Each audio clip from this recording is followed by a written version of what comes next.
On this Thursday night, anger and anguish. I was crying, I was screaming.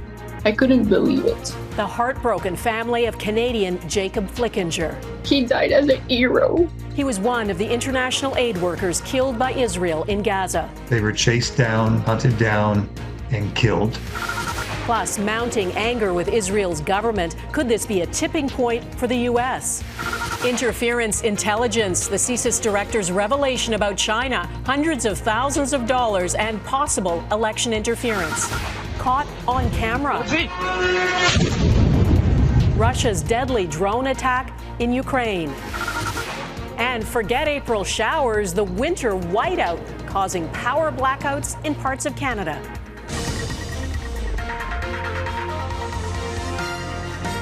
Global National with Donna Friesen. Good evening and thanks for joining us. Pressure is mounting on Israel after its army killed 7 international aid workers in Gaza, including dual Canadian-American Jacob Flickinger.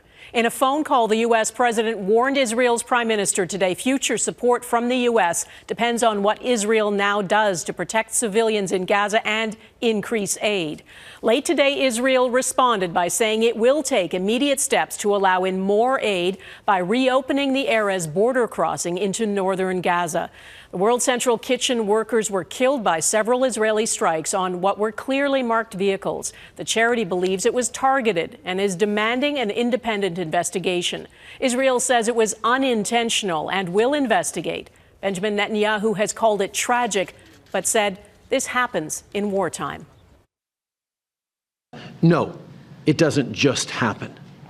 And it shouldn't just happen. When you have aid workers for an extraordinary organization like World Central Kitchen risking their lives every day in an incredibly dangerous place to deliver food to people who are experiencing a horrific humanitarian catastrophe. The parents of Jacob Flickinger are just coming to grips with the loss of their only son and don't accept that what happened was a mistake. Felicia Parrillo has our top story tonight.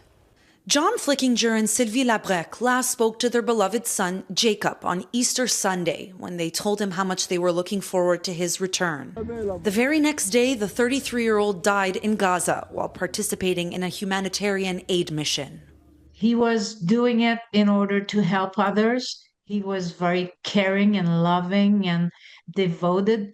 Flickinger was one of the 7 aid workers killed on Monday in Gaza in a series of Israeli airstrikes while trying to deliver food. Israel claims that it was a tragic accident. If it was an accident, then the IDF could be considered inept and incompetent. After the first hit, people in the vehicles fled to another vehicle. They were followed and targeted again. And they tried to escape again. So this took place over 2 kilometers, I think, 2 to 4 kilometers. They were chased down, hunted down, and killed. So again, draw your own conclusions, but the facts and evidence indicate that this was a targeted hit meant to intimidate aid workers. Born in Saint-Georges, Quebec, to an American father and a Canadian mother, Flickinger served for 11 years in the Canadian military, including a tour in Afghanistan. Last fall, he decided to join the World Central Kitchen to help the nonprofit with security and logistics. His first aid mission was in November in Mexico, and in early March, he traveled to Gaza. It's very difficult for me and Jasper. His partner, Sandy Leclerc, who lives at their home in Costa Rica with their 18-month-old son, Jasper, says she was worried about the mission, but trusted he would be safe. We will always remember him every day. Jasper will learn about his dad through his great friends and through us, and I will be there to support him and explain it to him that he died as a hero. Flickinger's loved ones hope sharing their son's courageous story will help create some peace and shed light on the deadly chaos. We feel this conflict and all war is insanity because the people who suffer are the mothers, the fathers, the sons and daughters, the brothers and sisters, the children, the innocents. Flickinger's family and friends have already raised more than $150,000 with the GoFundMe campaign. Money, they say, that will help Sandy and Jasper as they move back to Quebec and adapt to their new reality without Jacob. Felicia, Parrillo, Global News, Montreal. Jacob Flickinger was in Gaza because people there desperately need food. The charity Oxfam says in northern Gaza, people right now are subsisting on about 245 calories a day. That's less than a can of beans. A peace and justice group called the Elders, founded by Nelson Mandela, is calling on political leaders to use their leverage to end what it calls Israel's atrocities in Gaza by suspending arms sales. Countries providing arms to Israel cannot legitimately claim, the Elders write, that violations of international humanitarian law are not taking place or that they supplied arms without this knowledge. Jackson Proskow reports on the pressure on Israel. Nearly 6 months into the conflict, and Gaza is a wasteland, reduced to ruins as the human toll soars. Israel's conduct is increasingly indefensible to its closest allies. The Israeli strikes that killed 7 aid workers with World Central Kitchen may have been the last straw, prompting an urgent phone call between U.S. President Joe Biden and Israeli Prime Minister Benjamin Netanyahu Thursday. The president emphasized that the strikes on humanitarian workers and the overall humanitarian situation are unacceptable. Israeli officials say they have concluded their initial investigation, vowing to make the results public in the future. Clearly, something went wrong here. We will certainly adjust our practices in the future to make sure that this doesn't happen again. That won't end the suffering in Gaza. To date, nearly 200 aid workers have been killed, hindering relief efforts as famine looms for more than 1 million displaced people. International relief organizations allege it's no accident. This pattern of attacks is either intentional or indicative of reckless incompetence. There's anger and discomfort amongst Israel's backers, but still no backing down. The U.S. continues to authorize weapons shipments to its ally, even as it calls for an immediate ceasefire. In a sign the West may be reaching its limits, the White House issued a vague warning that Israel's next steps will determine the future of American support. If we don't see changes from their side, there'll have to be changes from our side, but I won't preview what that could look like. President Biden's allies in Washington are increasingly open about the idea of making future military aid to Israel contingent on what happens next. Even the White House admits there's growing frustration with Benjamin Netanyahu, who has all but ignored pleas to address the dire humanitarian situation. Donna? Jackson Proskow in Washington, thanks. Israel is suspending leave for all its army combat units and calling up reservists. The Israeli military appears to be bracing for possible retaliation after the killing this week of top Iranian officials in Damascus, Syria. Iran blames Israel and promises a harsh response. Israel has not officially acknowledged its involvement, but is ramping up its air defenses and blocking GPS services, an apparent measure meant to ward off guided missiles and drones. There are also reports Israeli embassies around the world have been placed on high alert.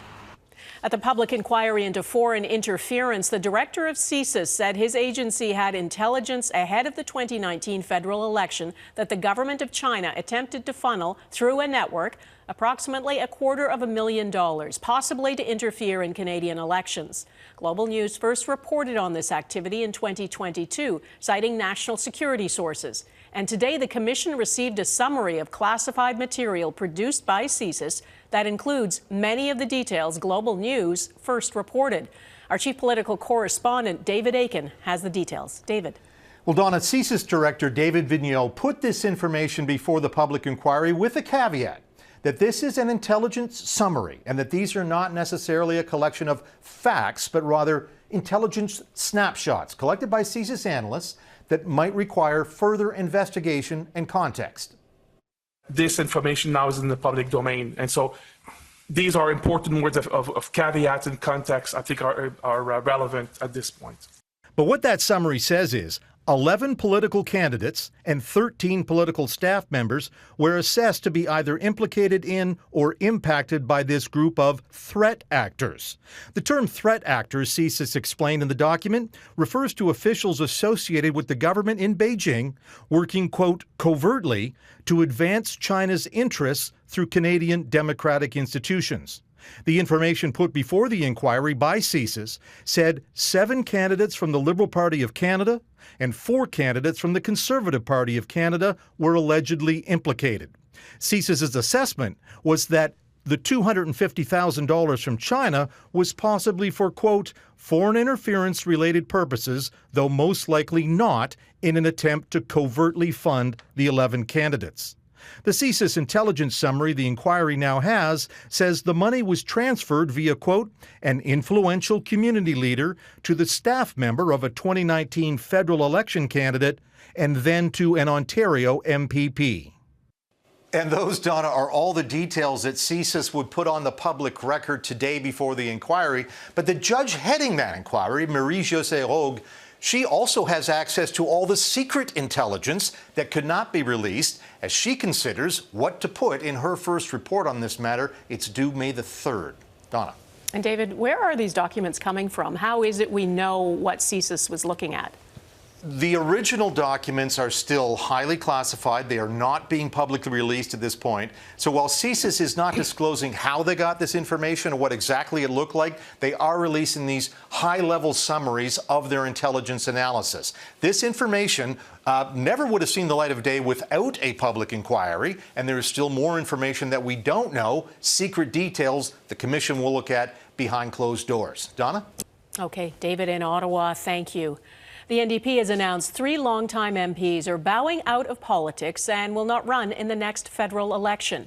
Charlie Angus is one of them. He's been an MP for 20 years and is the longest-serving MP for Timmins, James Bay, Ontario. The riding is set to become larger in the next election, and Angus says building relationships with constituents in so many communities requires new energy.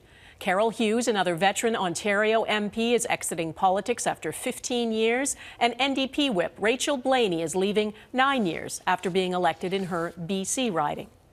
The long and winding path to greener transportation coming up, the new roadblock to building EVs in Canada.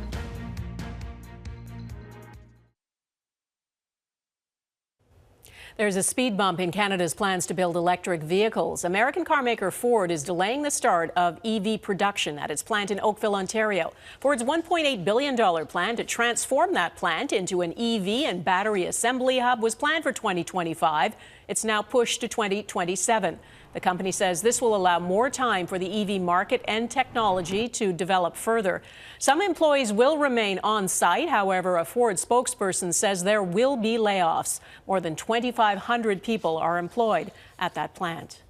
It is April in Canada, so you never know. Winter is still hanging on strong in some places. Up to 30 centimeters of snow is expected by tomorrow morning in Calgary. A snowfall warning is in effect, with a second round of heavy snow expected this evening.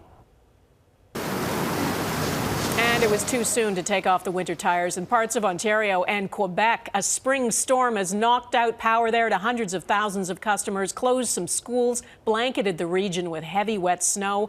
Mike Armstrong is in the midst of it in Montreal. This is a storm that basically straddles both beautiful and brutal. You could also call it unexpected.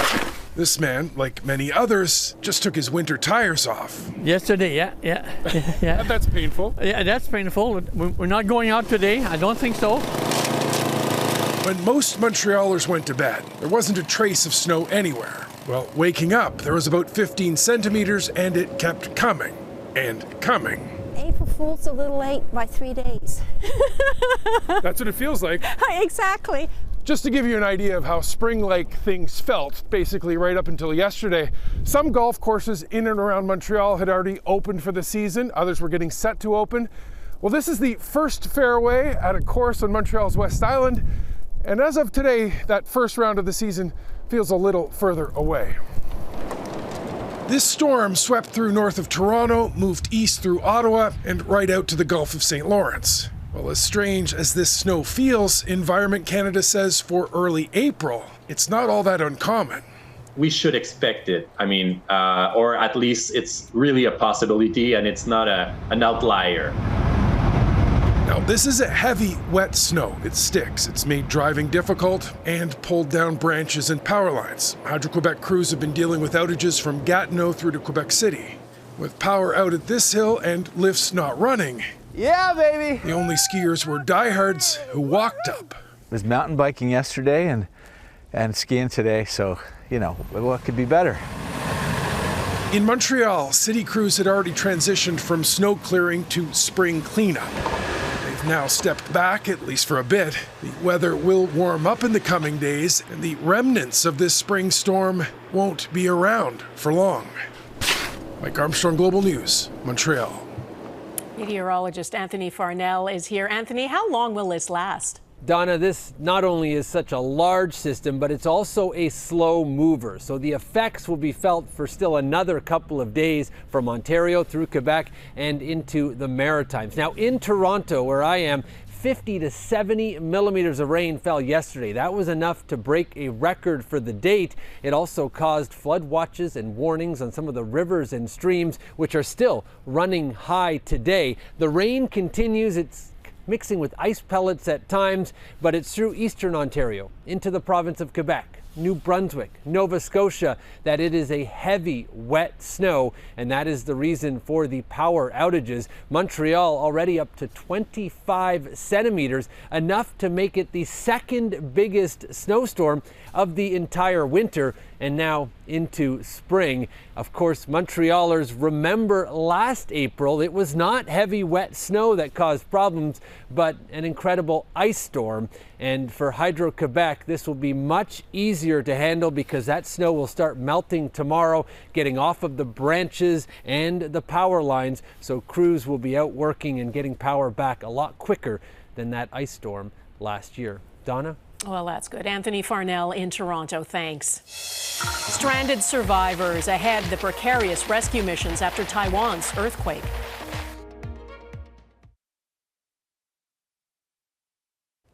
Russia is scaling up its attacks on Ukraine. One of them caught on camera.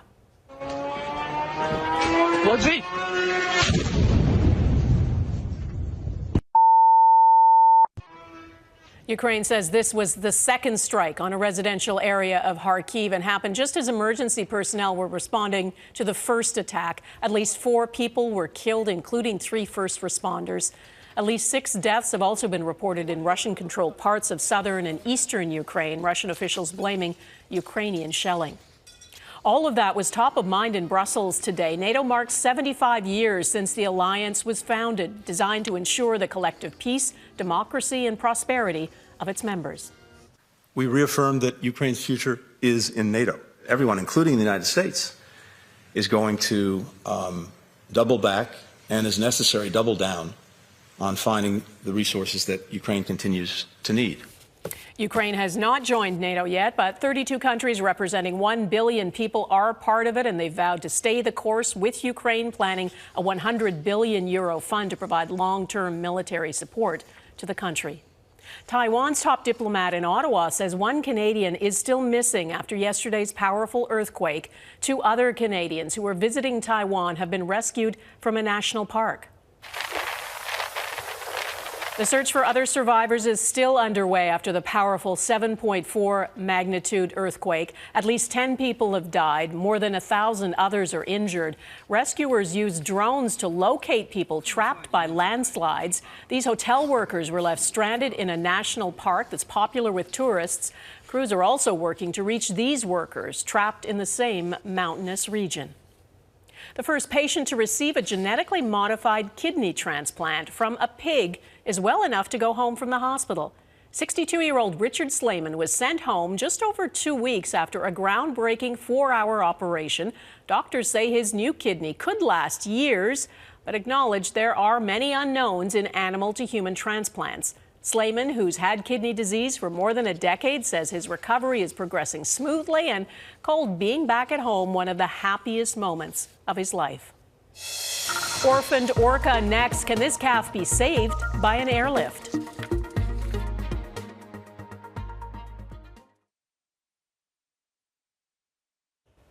There's a drama playing out off the north coast of Vancouver Island. An orca calf, also known as a killer whale, has lingered there after its mother died nearly 2 weeks ago. Multiple attempts to coax it into the open ocean have failed, and now, as Neethu Garcha explains, rescue teams are working on other ways to try to save it. In a remote tidal lagoon off the northern coast of Vancouver Island, a heart-wrenching scene. An orphaned killer whale calf stranded since its mother died after becoming beached, despite efforts to save her. Came here as quick as we could, but by that time, the mom was already, unfortunately, dead. In the days since, efforts to coax the 2-year-old orca out of shallow water have failed. The Federal Fisheries Department, Ahaizit First Nation officials, and marine mammal rescue experts are spearheading efforts. With stakes growing higher, they're prepared to execute a daring plan. So as close as we can get to the ocean would be best for an encounter with the pod. Trapped about 450 kilometers northwest of Victoria, officials say the orphaned orca calf is facing a critical situation. In a bid to save its life, they're considering using a helicopter and sling to relocate it to a large net pen by the ocean, hoping for a family reunion. We're even looking at vessel transport and landing craft and all sorts of on-water movement of this animal. Paul Cottrell with Fisheries and Oceans Canada says every option is being considered to ensure the safety of both the animal and the rescue crews. The helicopter option is one option, but I wouldn't say it's the first option that we're looking at currently. For Chief Simon John and his community, this isn't just a rescue mission. It's a cultural responsibility and a testament to the meaningful partnership they share with the Fisheries Department. And it's very meaningful, I think, really, that this is happening. As rescue teams race against time to save the calf, affectionately named Kui Sa Heis, which means brave little hunter. Neethu Garcha, Global News, Vancouver. That is Global National for this Thursday. I'm Donna Friesen. Tonight's Air Canada is Bark Lake near Barry's Bay, Ontario. Thanks for watching, and I will see you again next week. Bye-bye.